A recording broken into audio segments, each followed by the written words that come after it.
ଦର୍ଶକ ବନ୍ଧୁ, କନ୍ୟା ଆଦ୍ୟ ଋତୁପତି ଯେଉଁ ମାସରେ ହୁଏ ତା ଶୁଭ ହୁଏ କି ଅଶୁଭ ହୁଏ ସେ ବିଷୟରେ ମୁଁ କହିବାକୁ ଚାହୁଁଛି। ମନ ଦେଇକି ଦେଖନ୍ତୁ ଏବଂ ଶୁଣନ୍ତୁ ଏବଂ ଭିଡ଼ିଓଟିକି ତା ଆଗରୁ ଟିକେ ଲାଇକ୍ କରନ୍ତୁ। କନ୍ୟା ଯଦି ଜ୍ୟେଷ୍ଠ ମାସରେ ହୁଏ ତେବେ ବିଧବା ହେଇଥାଏ ଏବଂ ଆଷାଢ଼ରୁ ହେଲେ ପ୍ରବଳ ଧନୀ ହେଇଥାଏ। ଶ୍ରାବଣ ମାସରେ ଭାଦ୍ରବରେ ରୋଗିଣା ହେଇଥାଏ ଏବଂ ଆଶ୍ୱିନରେ କାମିନୀ ତଥା ମୃତ ପିଲା ଜନ୍ମ କରିଥାଏ। କାର୍ତ୍ତିକରେ ନିଜର କୁଳନାଶକାରୀ ହେଇଥାଏ। ମାର୍ଗଶୀରେ ଧର୍ମଶାଳା ହେଇଥାଏ ଏବଂ ଧର୍ମକର୍ମରେ ମନ ଦେଇଥାଏ।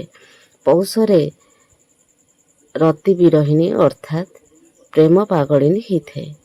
ମାଘ ମାସରେ ପ୍ରତିବ୍ରତା ଏବଂ ସ୍ୱାମୀ ସୁହାଗିନୀ ହେଇଥାଏ।